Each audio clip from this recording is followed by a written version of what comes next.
అందరికీ నమస్కారం. దాని నుంచి నోట కూడా కొట్టుకుంటుంది, దడ అలాగే ఉంది.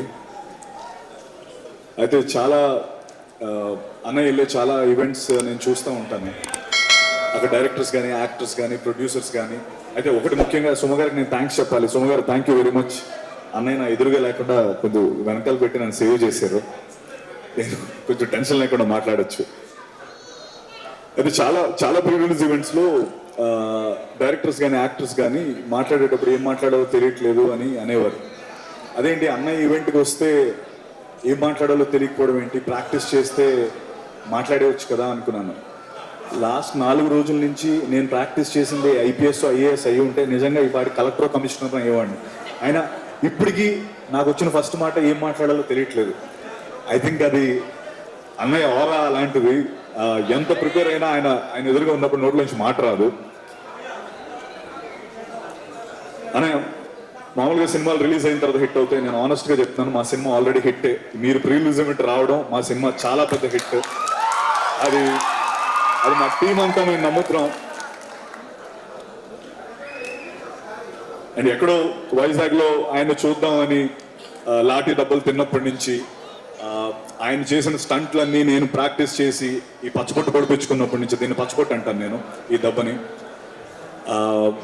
తర్వాత ట్రైనింగ్కి హైదరాబాద్ వచ్చి ఇక్కడ అన్ని ట్రై చేసుకుంటూ కింద మీద పడుతూ సినిమాల్లోకి ఎలానే ఉండాలని వస్తున్న మా అందరికీ అన్నయ్య ఇప్పుడు యూజువలీ ఎవరెస్ట్ ఎక్కేటప్పుడు చాలా మంది ఈ ట్రెక్కర్స్ అందరూ కొంత దూరం వెళ్ళి ఆగిపోతూ ఉంటారు. ఎందుకంటే వాళ్ళకి వెనక్కి వెళ్ళిపోదాం అనుకుంటారు. నిస్పృహ, నిరాశతో చాలా టెన్షన్ పడతా ఉన్నప్పుడు ఆ శిఖరం పైన ఒక జెండా కనిపించినప్పుడు వాళ్ళందరిలో మళ్ళీ శక్తి పుంజుకొని ముందరకు వెళ్తా ఉంటారు. అరే ఎవరో అక్కడికి వెళ్ళారు కదా, ఆ జెండా పెట్టారు కదా, దాన్ని చూసి మనం వెళ్దామని మనకు అనిపిస్తూ ఉంటుంది. నాలాంటి కోట్లాది మందికి ఇక్కడికి యాక్టర్స్ కానీ, డైరెక్టర్స్ కానీ, ఫిల్మ్ మేకర్స్గా వచ్చిన అందరికీ ఆ శిఖరం పైన జెండా చిరంజీవి అన్నయ్య. ఆ జెండా చూసే నేను కూడా శక్తి పుంజుకొని ఇండస్ట్రీలోకి వచ్చాను. అంటే అన్నయ్య గురించి చెప్పాలంటే మామూలుగా మన అమ్మమ్మ నానమ్మ చీరలు నెక్స్ట్ జనరేషన్కి వెళ్తూ ఉంటాయి. తాతగారి వాచ్, ఇంక్ పెన్ను, లేకపోతే అన్నయ్య సైకిల్ నెక్స్ట్ జనరేషన్కి వెళ్తూ ఉంటాయి. అవన్నీ తరతరాలు మారుతూ ఉంటాయి. దానికి ఒక వీలునామా అక్కర్లేదు, తరతరాలు మారే ఆస్తి.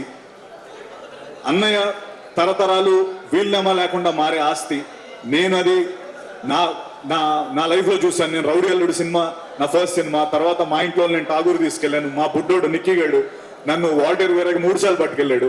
So every generation celebrate this name called Chiranjeevi. And అంటే అన్నయ్యతో నాకు నేను చాలా దగ్గర నుంచి అన్నయ్యని ట్రావెల్ అయ్యాను. అయితే అంటారు కదా, నెవర్ మీట్ యువర్ హీరోస్ అంటారు. అదొక సేయింగ్ ఉంది, నెవర్ మీట్ యువర్ హీరోస్. ఎందుకంటే దూరం నుంచి మనం అభిమానించే, ఆదరించే మన హీరోస్ దగ్గరికి వెళ్ళేటప్పుడు వీళ్ళు కూడా మనుషులేనా అని అనిపిస్తూ ఉంటుందని దాని గురించి చెప్పిన సేయింగ్. నేను టేక్ మై వర్డ్ అండి, నేను అన్నయ్యని అట్లీస్ట్ ఒక 100 సార్లు కలిసి ఉంటాను. ఆయన he's definitely 100 times then what he is on the screen. అన్నయ్య 100 రెట్లు గొప్ప వ్యక్తి. అండ్ దానికి ఆయన దగ్గర నుంచి చూసే చాలా మంది చెప్పే మాట ఇది. అంటే ఒక్క నిమిషం, ఇక్కడ ఏదో జరుగుతుంది, నేను అసలే టెన్షన్లో ఉన్నాను. మళ్ళీ మీరు థ్యాంక్ యూ అన్నయ్య. Thank you for setting the Indian film standards so high. నేను అంటే మీ డాన్సులు చూశాను, మీ డూప్స్ లేకుండా స్టంట్స్ ఇవన్నీ చూసి సినిమాల్లోకి వద్దాం. నాకు మిమ్మల్ని చూసిన తర్వాత నిజంగా నాకు చాలా భయం వేసింది. ఎందుకంటే బాలచంద్ర గారు అన్నట్టు he's a combination of Rajinikanth and Kamal Haasan అని ఒక లైన్ ఉంటుంది. అది ఎందుకంటే నువ్వు ఇక్కడికి వస్తే మీడియోక్రిటీతో రాకు, హార్డ్ వర్క్ అండ్ సిన్సియారిటీ అనే 2 ఎలిమెంట్స్ని గుండె నిండా నింపుకొని రా. ఊరికేదో వచ్చేస్తాను మీడియోక్రిటీగా ఇక్కడికి వస్తానని వచ్చేవాళ్ళు రావద్దు అని చెప్పి ఇండియన్ ఫిల్మ్ స్టాండర్డ్స్ని ఒక పెద్ద పొజిషన్లో పెట్టిన వ్యక్తి చిరంజీవి గారు. అది ఎవ్రీ ఇండస్ట్రీ, ఇప్పుడు ధనంజయ్ మాట్లాడి ఉండొచ్చు, లేకపోతే బాలా వాళ్ళు మాట్లాడి ఉండొచ్చు, వాళ్ళందరికీ ఒక కామన్ రెస్పెక్ట్ అన్నయ్య అంటే, because he set the bar so high. And thank you very much for that అన్నయ్య. అండ్ జీబ్రా విషయానికి వస్తే జీబ్రా ఫిల్మ్ నాకు ఏ టైంలో వచ్చిందంటే నాకు అందరూ ఇండస్ట్రీకి అందరూ ఇండస్ట్రీకి వచ్చి ఇక్కడే సెటిల్ అయిపోదామని వస్తారు అండ్ ఇక్కడే ఎలాగో ఒకలాగా కింద మీద పడి ఇక్కడే సెటిల్ అవుదామని వస్తారు. అయితే ఆ ప్రాసెస్లో నేను కూడా చాలా రోల్స్ చేశాను. చాలా అంటే ఎలాగైనా లైమ్ లోకి రావాలి, చిన్న రోల్స్ చేసుకుంటూ ముందరకు వచ్చాను. అలాగే నేను హీరో రోల్స్ కూడా చేశాను. బట్ ఆ సినిమాలన్నీ ఏవి ఆడలేదు, సెట్ బ్యాక్స్ అయ్యి. ఇన్ఫ్యాక్ట్ కొంతమంది ఏదో క్యారెక్టర్ రోల్స్ చేసే సత్యాన్ని అలా చూడడం హీరోగా చూడలేకపోయామన్నారు. నిజంగా చాలా లోలో ఉన్నప్పుడు అండ్ నేను ఇది ఎప్పుడు ఈ విషయం చెప్పాలి, నేను చాలా లోలో ఉన్నప్పుడు నాకు ఒక లైట్, ఒక దీపంలో వచ్చిన వ్యక్తి అది మెగాస్టార్ చిరంజీవి గారు. అది ఎందుకో చెప్తాను నేను, అది నేను చెప్పి తీరాలి. ఎందుకంటే నాకు 5 ఏళ్ళు ఉన్నప్పుడు అసలు ఎంటర్టైన్మెంట్ అంటే లేకపోతే ఏమీ తెలియని వయసులో ఆయన సాంగ్స్ చూసి ఎంటర్టైన్ అయ్యాను. అప్పుడు చిరంజీవి గారు ఉన్నారు. తర్వాత నా ఇంజనీరింగ్ ఫ్రెషర్స్లో నేను డాన్స్ చేసి నా మిస్టర్ సిఎస్సి 4 years నేనే మిస్టర్ సిఎస్సిగా నేను ఉన్నప్పుడు అన్నయ్య ఉన్నారు. తర్వాత నేను ఇండస్ట్రీలోకి రావడానికి నేను వచ్చేటప్పుడు ఎవరినా ఇన్స్పిరేషన్ అంటే అప్పుడు అన్నయ్య ఉన్నారు. మా బుడ్డడు పుట్టినప్పుడు కోవిడ్లో పుట్టాడు, వాడికి ఫస్ట్ గిఫ్ట్ అన్నయ్య ఇచ్చారు, అప్పుడు కూడా అన్నయ్య ఉన్నారు.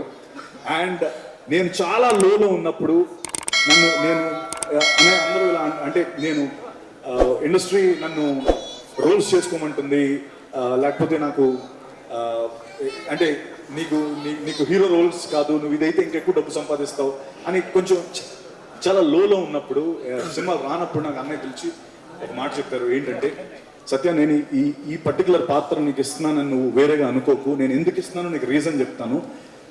చిరంజీవి ఎదురుగా నువ్వు నించోని ఒక ప్రతినాయకుడి పాత్రలో నువ్వు కనబడితే ఇప్పుడు నువ్వు ఒక 3కి తెలుసు, రేపొద్దున ఒక 10 మందికి తెలుస్తావు అని. ఇది నీ కోసం నేను చెప్తున్నాను, నువ్వు చేస్తే ఎవరో ఒకరు అరే చిరంజీవికి ఎదురుగా నించొని బాగా చేశాడని అంటారు, నీకు ప్రొడ్యూసర్స్ వస్తారు, నీకు ఎక్కువ మంది నీకు విజిబిలిటీ వస్తుంది అని నాకు ఆ సినిమా చేయించారు. Trust me, that is the biggest high in my life.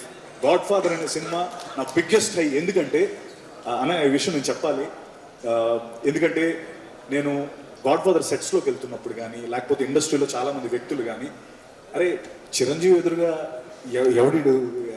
ఎవరు సత్యదేవ్ అంటారు, చిరంజీవి ఎదురుగా ఆ వ్యక్తి ఏంటి, ఆయనకి సరిపోడను, లేకపోతే ఇన్ఫాక్ట్ నేను అది చాలాసార్లు ఫీల్ అయిన అన్నయ్య మీరు పర్లేదా అంటే, నేను సెట్స్లో వెళ్తున్నప్పుడు కూడా అంటే అది వాళ్ళ తప్పు కాదు, వాళ్ళ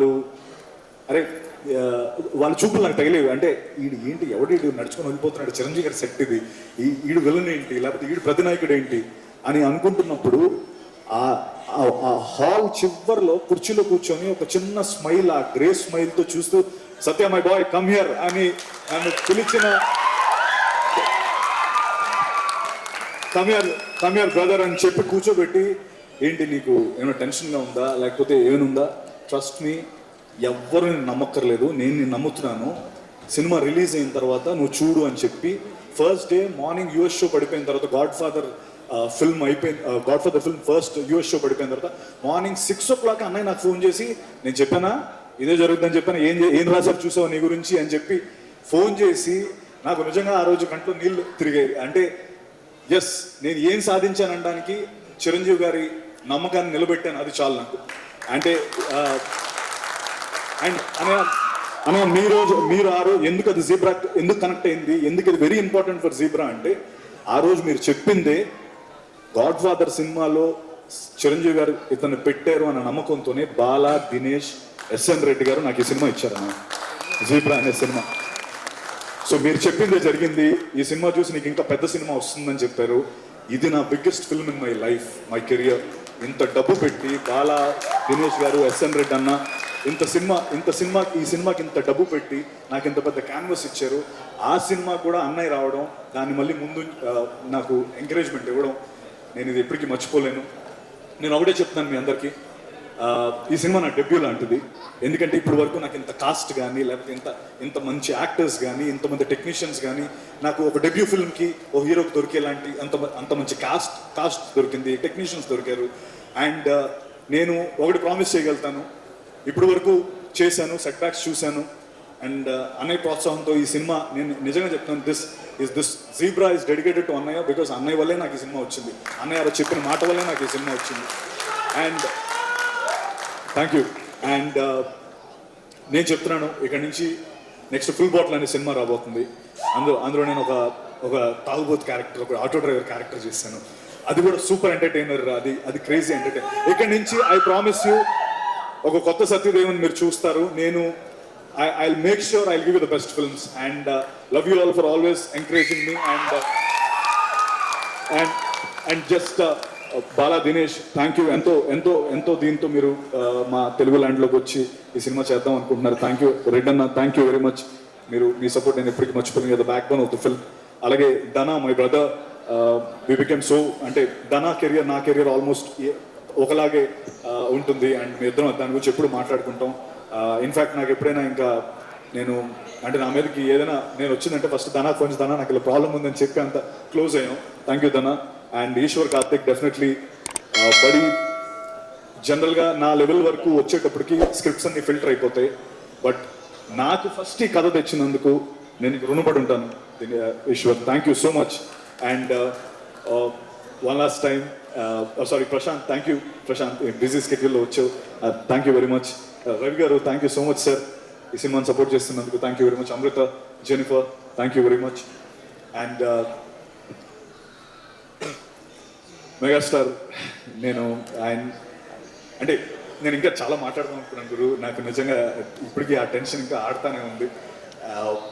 అంటే ఇక్కడ వచ్చిన చాలా మంది నాకు ఫోన్లు చేసి నేను ఈ ఈవెంట్కి రావాలని చాలా మంది అడిగారు, బట్ నేను ఓన్లీ కొంతమందికి అకామిడేట్ చేయగలను. వాళ్ళందరూ ఒక్కసారి ఆనండి తెలుస్తుంది అందరికి.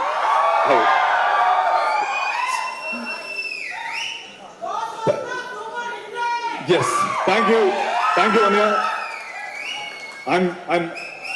I'm always your proud bacha. That's all I can say. Thank you.